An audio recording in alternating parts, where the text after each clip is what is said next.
সন্ধ্যার দিকে নাকি আগুন লাগাই দিচ্ছে, আমরা খবর পাইছি, কিন্তু আসতে চেষ্টা করছি, আসতে পারি না।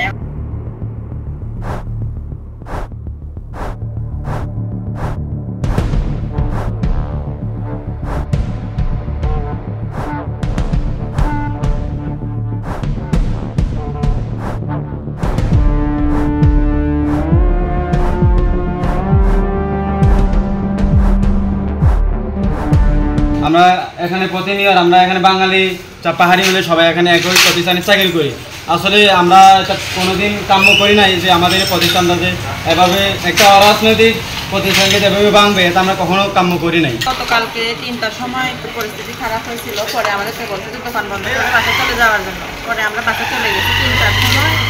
এখন সন্ধ্যার দিকে নাকি আগুন লাগাই দিচ্ছে, আমরা খবর পাইছি, কিন্তু আসতে চেষ্টা করছি, আসতে পারি না। এখন সকালে এসে দেখি যে কিচ্ছু নাই আর দোকানে। এখন আমরা চাই হচ্ছে আমাদের আমাদের যা ক্ষতি হয়েছে, এখন আমরা ক্ষতিপূরণ চাই আর কি। আপনার 10 থেকে 12 কোটি টাকার মধ্যে ক্ষতি হয়েছে এবং ক্যাশ টাকা লক্ষাধিক অধিক ক্যাশ টাকা এখান থেকে লোকপাল করা নিয়ে। তারপরেও এখানে এই যে অনাকাঙ্ক্ষিত ঘটনা হয়েছে, এদের অনেক ক্ষয়ক্ষতি হয়েছে। আসলে এই ক্ষয়ক্ষতির মাধ্যমে আমাদের সেবাকে বাধাগ্রস্ত হয়েছে। এখানে অত্যাধুনিক কিছু পরীক্ষা নিরীক্ষা হতো, যার কারণে খাগড়াছড়িবাসী অনেক উপকৃত হতো। সন্ধ্যা দিকে দেখি দোকান পুরো ভাঙচুর, লুটপাট অবস্থা। আমরা ওর সামনে সিজনকে কেন্দ্র করে প্রায় 12 লাখ টাকার মতো আমরা ওইটা করছিলাম, স্টক করে রাখছিলাম, কারণ আমরা লোন নিয়ে এই মালগুলো তুলছিলাম। এখানে কালকে নামাজের পরে কোথায় নাকি কি একটা ঘটনা ঘটছে, এটা পুরোপুরি জানি না।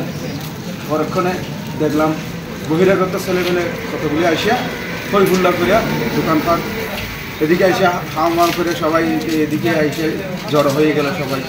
দেখতেছি পরে এক পক্ষের দাওয়া করতেছে, পরক্ষণ দেখলাম ভাঙাভাঙি ভাঙচুর, এইরকমই দেখলাম।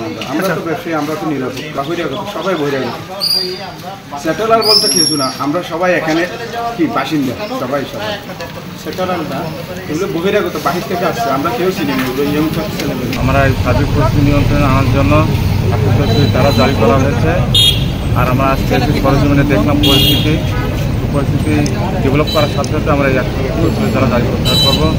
আর ক্ষয়ক্ষতি হয়েছে সেটা নিরূপণ করার জন্য আমাদের এখানে যে ইউনো আছে বা পৌরসভার প্রশাসকের তাদেরকে বলা হয়েছে। আর পুরো বিষয়টা তদন্তকালীন একটা কমিটি গঠন করা হয়েছে। কালকে রাত থেকে অতিরিক্ত আমাদের ফোর্স অফিসার মোতায়েন আছে। পরিস্থিতি উন্নতির দিকে 2টা মামলা হয়েছে, আর একটা মামলা হবে।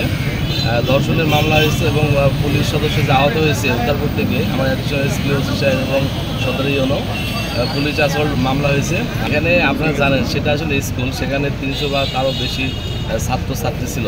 আসলে যেখানে শিক্ষিত থাকে না সেখানে আসলে আমাদের ওইখানে আসলে ওই বল প্রয়োগ করা বা বিষয়গুলো আমরা খুব সতর্কতার সাথে দেখি।